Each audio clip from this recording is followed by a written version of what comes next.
Praise the lord. యేసుక్రీస్తు ప్రభు నామమున మీ అందరికీ శుభోదయం తెలుపుతూ ఆగస్టు 13వ తేదీ 2026 గురువారం కొరకు ఏర్పాటు చేయబడిన ఈ రోజు దేవుని వాక్య వాగ్దానం నెహెమ్యా గ్రంథము 9వ అధ్యాయము 31వ వచనము. మహోపకారివై ఉండి నిజముగా నీవు కృపా కనికరము గల దేవుడివై ఉన్నావు. ఆమేన్. ప్రియమైన దేవుని జనాంగమా, మన మహోపకారి అని యేసుక్రీస్తు ఎంతో కృపా కటాక్షములు కనికరములు గల దేవుడు. ఆయన మనపై తన కృపవాత్సల్యతలను కుమ్మరించి కాపాడకపోతే దొంగ ఊబి వంటి శ్రమలు, కష్టములు, ఆపదలు, అనారోగ్యములు మనల్ని ఎప్పుడూ మృంగివేసి ఉండేవి. ఎందుకు మనపై అంత ప్రేమను చూపుచున్నాడు. కావున నిరంతరం ఆయనను స్తుతించాలి, ఆరాధించే వారంగా ఉండాలి. ప్రార్థన. మహోపకారి అయిన మా క్రీస్తునాథ, నీవు మాపై చూపుతున్న కనికరములకై ఏమిచ్చి నీ రుణం తీర్చగలము? అందుచే నీ వంటి దేవుడు ఈ భూమిలోనే కనుగొనలేమయ్యా. నీ సన్నిధి మాకు తోడుగా ఉంచి అపవాది తంత్రం నుంచి కాపుదల దయచేసి సంరక్షిస్తున్నందుకు నిరంతరం నిన్ను స్తుతించి కీర్తించే దయమాకు అనుగ్రహించమని వేడుకుంటున్నాము. ఈరోజు వివాహ దినోత్సవములు, జన్మదిన దినోత్సవములు, ఇతర శుభకార్యములను చేసుకుంటున్న నీ బిడ్డలపై నిండుగా దీవెనల వర్షం కుమ్మరించుము.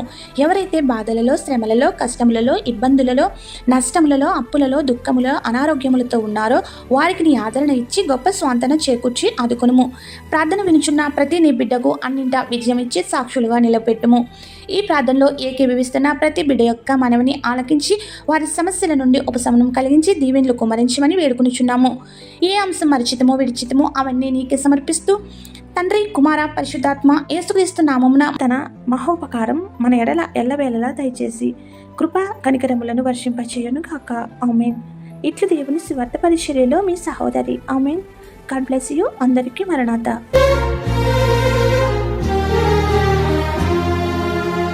కన్నీళ్ళే పానములైనా, కఠిన దుఃఖ బాధలైనా, స్థితిగతులే మారినా, అవకాశం చేజారినా,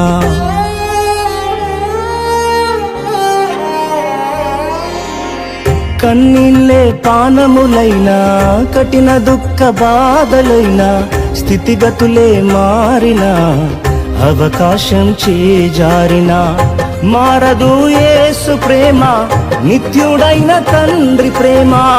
మారదు యేసు ప్రేమ, నిత్యుడైన తండ్రి ప్రేమ. మారదు యేసు ప్రేమ, నిత్యుడైన తండ్రి ప్రేమ. మారదు యేసు ప్రేమ, నిత్యుడైన తండ్రి ప్రేమ.